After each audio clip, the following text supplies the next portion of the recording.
योगी आदित्यनाथ ने कहा कि कयामत आने तक बाबरी मस्जिद का जो ढांचा है वो कभी नहीं बनेगा। क्या बाबरी मस्जिद बन पाएगी? पश्चिम बंगाल में ममता बानो की पार्टी जो है टीएमसी, उसका जो बागी विधायक है हुमायूं कबीर, उसको मैं कहना चाहता हूँ, कान खोल करके सुन लो, ये देश प्रभु श्री राम का देश है। अकबर, बाबर, डाबर जितने भी हैं यहाँ पर चलने वाले नहीं हैं। चुनाव का समय है, वोट तुष्टीकरण के लिए इस तरह की कल्पना लोग कर रहे हैं, लेकिन इनका कुछ भी चलने वाला। इन्होंने सबसे पहले बनाया महागठबंधन, जो हो गया ठगठबंधन। फिर इन्होंने बनाया पीडीए, वो हो गया डीडीए। अब ये जगह जगह जो है मकबरा बनाएंगे, मस्जिद बनाएंगे, आधारशिला रखेंगे, और जैसे चुनाव खत्म होगा तो जितनी ईंट है सारी ईंटों को इकट्ठा करके अखिलेश यादव ले जाकर के सहीफई में अपने पिताजी की मजार बनवाएंगे और कुछ नहीं करेंगे। 500 वर्षों के कठिन संघर्ष और तपस्या के बाद में योगी जैसा महापुरुष हमारे देश और प्रदेश को प्राप्त हुआ, और उनकी अध्यक्षता में आज देखिए इतना भव्य दिव्य मंदिर का निर्माण हुआ कि भारत देश में अगर एक भी हिंदू जीवित है तो इस देश को हम हिंदू राष्ट्र के रूप में देखेंगे। तो हमारे योगी जी जो है धर्म की पीठ पर बैठे हैं और इसमें राजपीठ पर बैठे हुए हैं। तो जिस भाषा में ये समझते हैं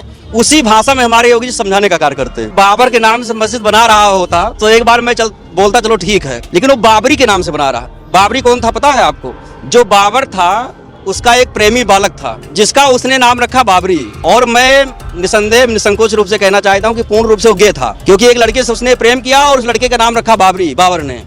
तो ऐसे घिनौने लोगों के नाम से अगर बाबरी नाम की मस्जिद का निर्माण कर रहे हैं तो शर्म आनी चाहिए ऐसे लोगों को। सनातन धर्म को मानने वाले बाबा है, इनसे बात करते हैं। क्या नाम है बाबा आपका? स्वामी ब्रह्मेश जी महाराज, श्री धाम अयोध्या जी। अयोध्या जी से है, अयोध्या जी से है। और अयोध्या में बाबरी मस्जिद जब थी वो वक्त आपको याद होगा, वो समय आपको याद होगा जब बाबरी मस्जिद का विध्वंस हुआ और रामलला जो हमारे टेंट में थे उनको सिंहासन मिला, उनको उनके महल में रखा गया। उस समय आप लोगों को कैसा लगा था? ये 21वीं सदी जो है धर्म की सदी है। केंद्र में हमारे मोदी जी और राज्य में हमारे योगी जी जब तक इस धरा पर हैं तब तक इस संसार में जितने भी अनैतिक लोग हैं, कितना भी अपने मन में सोच लें, कुछ भी परिकल्पना कर लें, दिन में सपने देख लें, लेकिन कुछ होने वाला नहीं है। आज देखिए जिस तरह से अयोध्या में भव्य दिव्य और नव्य श्री राम मंदिर का निर्माण किया गया, टेंट से निकाल करके हमारे रामलला सरकार दिव्य भवन में प्रवेश की। ये समय राम राज्य की परिकल्पना हम लोग कर रहे हैं। आप देखिए सर्वे भवन्तु सुखिनः सर्वे सन्तु निरामया, पूरे देश अथवा विदेश कोई यहाँ कोई ऐसा व्यक्ति नहीं जो दुखी हो, सब सुखी हैं। और आज तो गर्व की बात है कि हमारे माननीय मुख्यमंत्री जी ने 10वां बजट पेश किए, जो कि उत्तर प्रदेश को उत्तम प्रदेश बनाने के लिए सबका साथ, सबका विकास, सबका प्रयास, सबका विश्वास की धारणा को लेकर के आज हमारे योगी जी संपूर्ण प्रदेश के लिए विकास के पथ पर चल रहे हैं। 9,12 करोड़ का जो बजट है ये सबका विकास करेगा, क्योंकि विपक्ष कह रहा है कि ये किसी लाभकारी नहीं है जो इस बार बजट पेश किया गया। ये सबके लिए कल्याणकारी है, उन लोगों के लिए कल्याणकारी नहीं है जिनके सपने दिख रहे हैं, जो लोग सपने देख रहे हैं कि आने वाले समय में उनकी सरकार आ जाए। 17 में भी आए हैं, 22 में आए हैं और 27 में भी आएंगे और आगे भी आते रहेंगे। आपने कहा कि आगे भी आते रहेंगे, लेकिन कुछ लोग हैं जो कह रहे हैं कि पीडीए की सरकार बनाएंगे, इस बार पीडीए की भी सरकार बनेगी, क्या लगता है? पीडीए हो गया है डीडीए।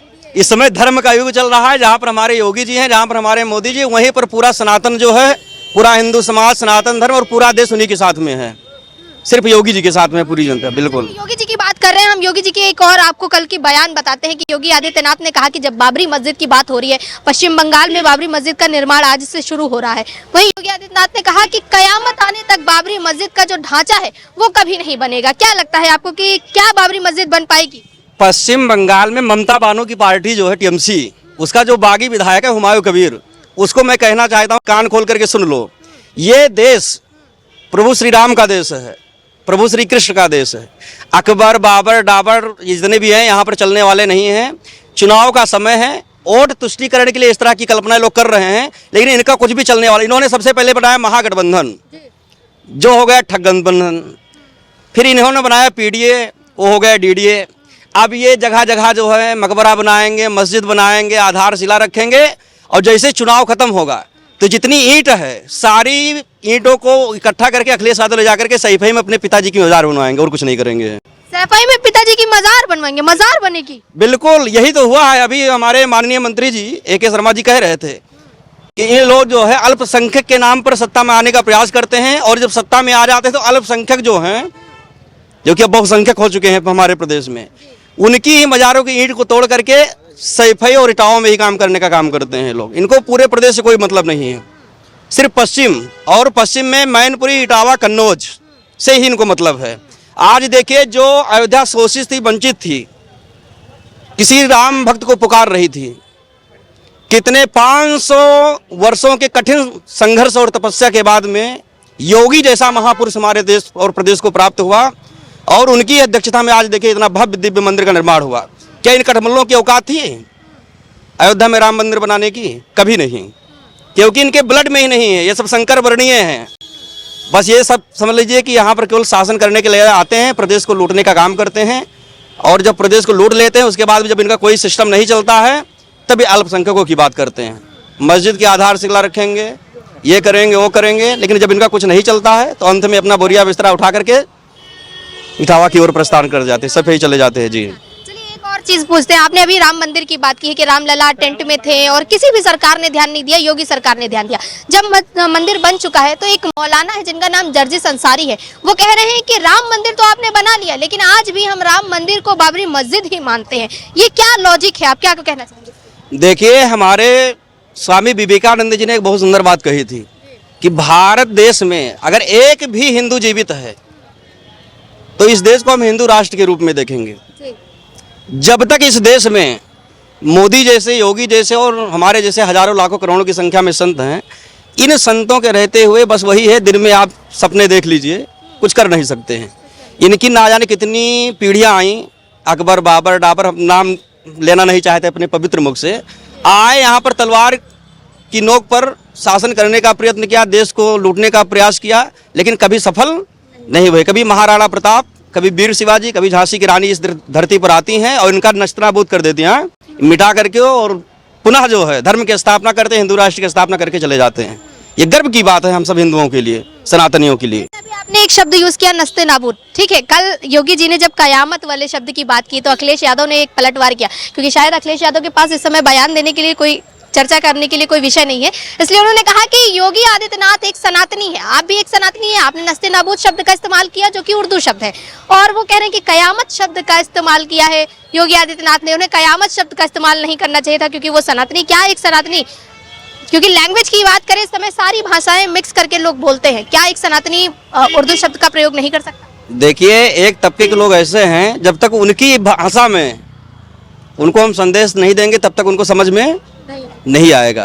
तो हमारे योगी जी जो है धर्म की पीठ पर बैठे हैं और इस समय राजपीठ पर बैठे हुए हैं, तो जिस भाषा में ये समझते हैं उसी भाषा में हमारे योगी जी समझाने का कार्य करते हैं। तो ये उसी का उदाहरण है। अच्छा, आप कल्पना करिए, अभी 2017 के पहले किसकी सरकार थी? अखिलेश यादव की सरकार थी, इनके पिता की सरकार थी। इन्होंने क्या किया? आज जिस अयोध्या में राम मंदिर बनकर के तैयार हुआ है, इसी अयोध्या को खून से रंजित करने का कार्य यदि किसी ने किया है तो मुलायम सिंह ने किया है। आज जिस सरजू जी की धारा को हम देखते हैं दिव्य निर्मल कलकल करती हुई बह रही है हमारी सरजू मैया, इन्हीं सरजू की धार में लाखों कार सेवकों को इन्होंने गोली से मारने का काम किया। पूरी अयोध्या लाल रंजित हो गई थी। आप, इनको श्राप है संतों का, कार सेवकों का हजारों लाखों करोड़ों की संख्या में जितने हिंदू हैं उनका श्राप है, कभी नहीं आएंगे सत्ता में। ये तो मुलायम सिंह ने इनको बना दिया एक बार मुख्यमंत्री, बाकी ये बनने वाले नहीं, क्योंकि इनकी सोच जो है बहुत छोटी है। ये सत्ता में आए और जब जनता ने इनको सत्ता से हटाया तो इन्होंने क्या किया? टोटी तक उखाड़ ले गए। इतनी छोटी मानसिकता वाला व्यक्ति क्या कभी प्रदेश के लिए सोच सकता है? राष्ट्र के हित में, देश के हित में कभी सोच सकता है? कभी नहीं सोच सकता है। लेकिन हम मौलानाओं के बारे में बहुत ज्यादा सोचते हैं, क्योंकि जब बयान की बात होती है तो ये कहते हैं कि राम मंदिर क्यों नहीं गए, तो कहते हैं रामलला ने बुलाया नहीं। क्या लगता है दरगाह पे चादर करने के लिए इन्विटेशन कार्ड मिला था? कहीं ना कहीं इनका जो है अंदरूनी रिश्ता है अल्पसंख्यक वर्ग के लोगों से, निश्चित रूप से। क्योंकि जब श्री राम मंदिर की बात होती है, बाबा विश्वनाथ की बात होती है, बांके बिहारी मंदिर की बात होती है, तो वहाँ पर जाने के लिए इनके पास समय नहीं है। लेकिन यही अभी देखिए, सीए कानून जब मोदी जी लाए तो अखिलेश यादव की बेटी अदिति यादव उस कार्यक्रम में जाकर के बैठती है और अल्पसंख्यक की महिलाओं के साथ में बैठ करके हिंदू धर्म का, सनातन धर्म का खुल करके उसने विरोध किया। इन सब चीज़ों को ध्यान में रखते हुए मुझे प्रतीत होता है कहीं ना कहीं इनके कुछ ब्लड में तो दोष है। क्योंकि आज देख लीजिए, अभी मैं कल देख रहा था, लोकसभा का कार्यक्रम चल रहा था, डिम्पल यादव जी बैठी थी, न मांग में सिंदूर, न गले में मंगलसूत्र, न हाथ में चूड़ी, न ललाट पर बिंदी। ये सब क्या है? ये कहीं ना कहीं आपको दूसरे धर्म के प्रति इनका जो समर्पण है, प्रेम है, लगाव है, ये सब चीज़ों को देख के लगता है कि कहीं ना कहीं इनका कुछ तो संबंध गड़बड़ है। बिल्कुल पहन लेना चाहिए, हिजाब तो पहनना ही चाहिए। इनको तो आशीर्वाद है। जब भगवान श्री राम ने लक्ष्मण भैया के माध्यम से सूर्पनखा का नाक और कान कटवाया तो उसी समय वरदान दे दिया राम जी ने, जाओ कलयुग में तुम बन करके आओगी, एक अल्पसंख्यक समाज में जन्म लोगी और अपने कान नाक ढक करके रखोगी, अंदर हिजाब बांध के रखोगी। तो हिजाब बांध के रखी। अच्छा, आप कह रहे हैं हिजाब बांध के रखे, लेकिन अखिलेश यादव कहते हैं कि वो यदुवंशी हैं, लेकिन फिर भी वो एक बयान देते हैं कि उनको गोबर से भी बदबू आती है, गाय के गोबर से बदबू आती है, लेकिन वो खुद ही कहते हैं कि वो यदुवंशी है, कट्टर जिस सनातन। गोबर से इनको बदबू आ रही है उसी गोबर से निर्माण किए हुए गौरी का मैं पूजन करता हूँ। हम लोग सनातनी हैं। बिल्कुल, हम लोग के घर में पूजा होती है, पूजन होता है ना, हम लोग उसी गोबर से, गौ माता के गोबर से गौरी मैया का निर्माण करते हैं, पूजन करते हैं। और कोई भी शुभ काम करते हैं तो पहले भगवान गणेश और माँ गौरी का पूजन करके ही आगे के कार्य करते हैं। तभी तो मैं कह रहा हूँ कि ये मतलब इनके हिंदू होने पर मुझे शक है। इसके लिए एक बार इनको जो है थोड़ा प्रशिक्षण करवाना चाहिए, अपना डीएनए टेस्ट करवाना चाहिए कि सच में हिंदू हैं कि कुछ और। ये देखिए, बाबा कह रहे हैं कि अखिलेश यादव के और उनके परिवार के ऊपर वो शक कर रहे हैं कि शायद ही वो हिंदू है। आपको क्या लगता है कि अखिलेश यादव हिंदू है या नहीं? क्योंकि बाबा सवाल कर रहे हैं तो कुछ सोच करके ही सवाल कर रहे होंगे। बाबा, एक सवाल और है आपसे कि जिस तरह से बात हो रही थी, अब हम आपसे फाइनल पूछना चाहते हैं कि जिस तरह से बाबरी मस्जिद की बात हो रही है, क्या प्रेम है बाबर से जो हुमायूं कबीर बाबरी मस्जिद बनवा रहे हैं? ऐसा क्या प्रेम है कि बाबर के नाम की ही मस्जिद बनाने की चर्चा की जा रही है? अगर बाबर के नाम से मस्जिद बना रहा होता तो एक बार मैं बोलता चलो ठीक है, लेकिन वो बाबरी के नाम से बना रहा है। बाबरी कौन था पता है आपको? जो बाबर था उसका एक प्रेमी बालक था जिसका उसने नाम रखा बाबरी। और मैं निसंदेह निसंकोच रूप से कहना चाहता हूँ कि पूर्ण रूप से वो गे था, क्योंकि एक लड़के से उसने प्रेम किया और उस लड़के का नाम रखा बाबरी, बाबर ने। तो ऐसे घिनौने लोगों के नाम से अगर बाबरी नाम की मस्जिद का निर्माण कर रहे हो तो शर्म आनी चाहिए ऐसे लोगों को कि आप अपने धर्म के प्रति क्या प्रेम है, क्या आस्था है। ऐसे लोगों के नाम से आप मस्जिद का निर्माण करवाना चाहते हैं? किसी पैगंबर के नाम की बना लेनी चाहिए, किसी स्वतंत्रता सेनानी के नाम की बना लेनी चाहिए। ये सब देश में सिर्फ अतिक्रमण है, इनको पूर्ण रूप से खत्म कर देना चाहिए। और भारत की पवित्र भूमि जो है ऋषि मुनियों का देश है, संत महापुरुषों का देश है, भगवान श्री राम का देश है, भगवान श्री कृष्ण का देश है और भगवान शिव का देश है। और ये हिंदुओं का पूरे विश्व में सिर्फ एक ही देश है जिसका नाम है भारत। आज आप पूरे दुनिया में घूम आइए, कोई ऐसा देश नहीं है जो लोग उसको माँ के नाम से संबोधित करते हो। क्या कभी आपने कभी सुना अमेरिका माई की जय, चाइना माई की जय, ऑस्ट्रेलिया माई की जय? नहीं सुना होगा ना। लेकिन गर्व है हमको अपने हिंदू होने पर, हम लोग गर्व से कहते हैं भारत माता की जय, जय श्री राम। तो देखा आपने कि जिस तरह से आज हमने उत्तर प्रदेश की राजधानी लखनऊ में जनता से बात की और हमारे साथ जो बाबा हैं उनसे बात की, तो बाबा से लेकर के जो आम जनता है उनका भी यही कहना है कि बाबरी के निर्माण के जो ख्वाब देख रहे हैं, ये जो सपने देख रहे हैं, ये शायद लोगों के पूरे नहीं होंगे, क्योंकि योगी आदित्यनाथ ने अब लास्ट अल्टीमेटम दे दिया है कि कयामत आने तक बाबरी मस्जिद का निर्माण कभी नहीं होगा। और बात करें अगर आज यूपी के बजट की, तो यूपी में जो 9,12 करोड़ का जो बजट पेश हुआ है वो सिर्फ महिलाओं और युवाओं के लिए ही नहीं बल्कि किसानों के लिए भी लाभकारी बजट है, और शायद ही ऐसा बजट कभी उत्तर प्रदेश में पास हुआ हो। तो आपको क्या लगता है कि बाबरी मस्जिद का निर्माण जिस तरह से पश्चिम बंगाल में हो रहा है, क्या बाबरी मस्जिद का निर्माण होना चाहिए, या फिर जिस तरह से विश्व हिंदू रक्षा परिषद कह रही है कि बाबरी मस्जिद के निर्माण का कार्य जो हो रहा है उसे रोकने का काम किया जाएगा, और योगी आदित्यनाथ का कहना है कि ये बाबरी का ढांचा कभी नहीं बनेगा? आपकी इस पर क्या राय है? अपनी राय हमें कमेंट करके जरूर बताइएगा और जुड़े रहिए खबर इंडिया के साथ। कैमरा पर्सन रमन के साथ मैं तान्या का सौधन, लखनऊ।